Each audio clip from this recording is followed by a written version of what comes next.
আসসালামু আলাইকুম রহমতুল্লাহ। আলোর প্রতিসরণের দ্বিতীয় পর্বতে আমি আজকে তোমাদের যে বিষয়টি নিয়ে আলোচনা করব সেটি হলো আলোর প্রতিসরণের প্রথম সূত্র এবং দ্বিতীয় সূত্র। তাহলে আলোর প্রতিসরণের সূত্র কয়টি? দুইটি, প্রথম সূত্র এবং দ্বিতীয় সূত্র। তো এই দুইটি সূত্র আমি এখানে আলোচনা করব এবং সাথে প্রতিসরণাঙ্ক কাকে বলে এবং পরম প্রতিসরণাঙ্ক কি, এই বিষয়ে আমি আজকে ক্লিয়ার করব। তো দেখো, আলোর প্রতিসরণের যে সূত্র দুইটি আছে সেটা হলো, প্রথম যে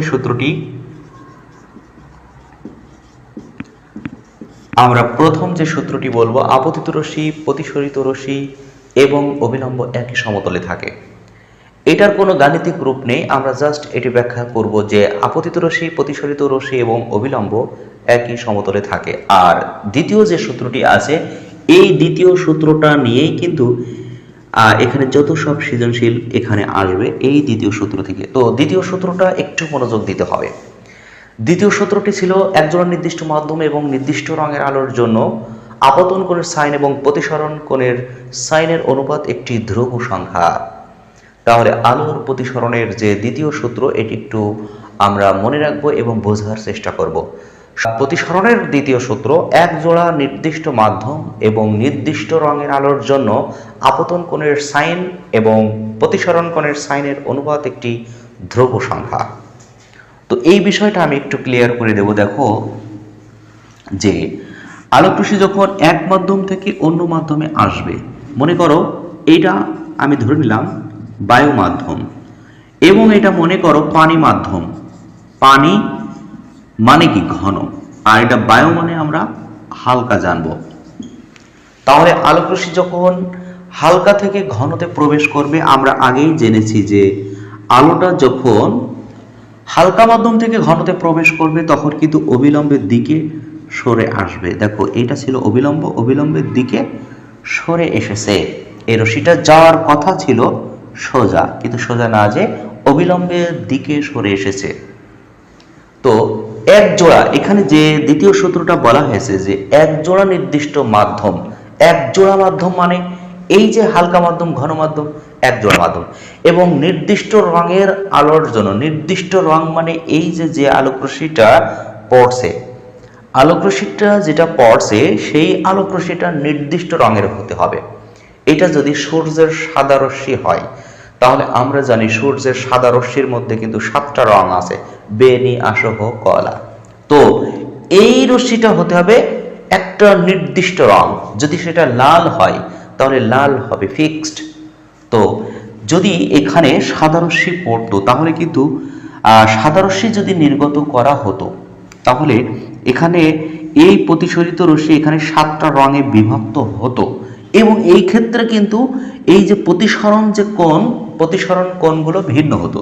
আমি একটু এখানে বুঝিয়ে দিই যে এটা যদি সূর্যের সাদা রশ্মি হতো, তাহলে সূর্যের সাদা রশ্মি যখন ঘন মাধ্যমে প্রবেশ করবে তখন কিন্তু বিভিন্ন অ্যাঙ্গেলে বেঁকে যেতে পারে, যে বেনি, আসহ, কলা, বেগুনি, লাল, হলুদ, এইগুলো কিন্তু ভাগ হয়ে যাবে।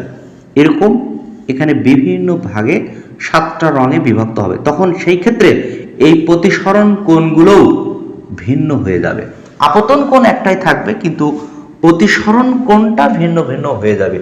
এই ক্ষেত্রে কিন্তু স্নেলের সূত্রটি খাটবে না, অর্থাৎ এই দ্বিতীয় সূত্রটা বিজ্ঞানী স্নেলের সূত্র বলা হয়। এটা বিজ্ঞানী স্নেলের সূত্র, বিজ্ঞানী স্নেলের সূত্রটাই কিন্তু এই প্রতিসরণের দ্বিতীয় সূত্র। তো যাই হোক, এখানে কিন্তু এই যদি সূর্যের রশ্মি হয় তাহলে এটা কিন্তু এই দ্বিতীয় সূত্রটা মেনে চলবে না। তো আমরা এই জন্য এখানে বলবো যে এক জোড়া নির্দিষ্ট মাধ্যম এবং নির্দিষ্ট রং, এটা কিন্তু নির্দিষ্ট রঙের আলোকরশ্মি হতে হবে, নির্দিষ্ট রং বা বর্ণ হতে হবে নির্দিষ্ট বর্ণের আলোকরশ্মির জন্য। এখন বলা হয়েছে আপতন কোণের সাইন এবং প্রতিসরণ কোণের সাইনের অনুপাত ধ্রুব সংখ্যা। তার মানে এই যে এইটা হলো আপতন কোণ, আপতন কোণকে আমরা কি দিয়ে প্রকাশ করি? θ1। আর প্রতিসরণ যে কোণটি, সেই প্রতিসরণ কোণকে θ2 দিয়ে প্রকাশ করা হয়। তাহলে আপতন কোণের সাইন, সাইন আপতন কোণ, এটাকে আমরা বলবো কি? আপতন কোণের সাইন এবং প্রতিসরণ কোণের সাইন, তার মানে প্রতিসরণ কোণ কত, থিটা 2, আপতন কোণ কত, থিটা 1। তাই বলা হবে এটা যে আপতন কোণের সাইন প্রতিসরণ কোণের সাইনের অনুপাত, অনুপাত মানে ভাগ, এই অনুপাতটা হবে কিন্তু ধ্রুব সংখ্যা। তাহলে এই ধ্রুব সংখ্যা এটা ভাগ করলে যে মানটা পাবো সেটা সবসময় কনস্ট্যান্ট থাকবে। তাহলে এই দ্বিতীয় সূত্রটি আমরা কি বলবো, যে একজোড়া নির্দিষ্ট মাধ্যম এবং নির্দিষ্ট বর্ণের আলোক রশ্মির জন্য আপতন কোণের সাইন এবং প্রতিসরণ কোণের সাইনের অনুপাত একটা ধ্রুব সংখ্যা। জাস্ট এইটাই আমরা দ্বিতীয় সূত্র বলে চিহ্নিত করব। তো এরপরে আমরা আসব যে পরম প্রতিসরণাঙ্ক এবং প্রতিসরণাঙ্ক কি, প্রতিসরণাঙ্ক, এই প্রতিসরণাঙ্ক কি এবং পরম প্রতিসরণাঙ্ক কি, প্রতিসরণাঙ্ক কি, এই বিষয় দুটি আমি একটু ক্লিয়ার করে দিই। দেখো, প্রতিসরণাঙ্ক মানেই এই যে আপতন কোণের সাইন এবং প্রতিসরণ কোণের সাইনের অনুপাত ধ্রুব, এইটাকেই কিন্তু আমরা প্রতিসরণাঙ্ক বলবো। তো এই প্রতিসরণাঙ্ক কাকে বলে যদি সংজ্ঞাটা বলে মানে চাই, তাহলে আমরা কি বলবো, যে একজোড়া নির্দিষ্ট মাধ্যম এবং নির্দিষ্ট বর্ণের আলোর জন্য আপতন কোণের সাইন এবং প্রতিসরণ কোণের সাইনের অনুপাত একটি ধ্রুব সংখ্যা। একে প্রথম মাধ্যমের সাপেক্ষে দ্বিতীয় মাধ্যমের প্রতিসরণাঙ্ক বলে। আর পরম প্রতিসরণাঙ্কটা বলবো কি, যে এই যে বায়ু মাধ্যম থেকে হালকা মাধ্যম ঘন মাধ্যমে প্রবেশ করছে, কিন্তু পরম প্রতিসরণাঙ্কের ক্ষেত্রে আমরা বলবো যে বায়ু শূন্য অর্থাৎ শূন্য মাধ্যম থেকে অন্য যে কোনো মাধ্যমে আলো যখন প্রবেশ করবে, শূন্য মাধ্যম থেকে আলো অন্য কোনো মাধ্যম, এটা মনে করো শূন্য মাধ্যম মানে কি, যেখানে বায়ু নেই অর্থাৎ ভ্যাকুয়াম মাধ্যম।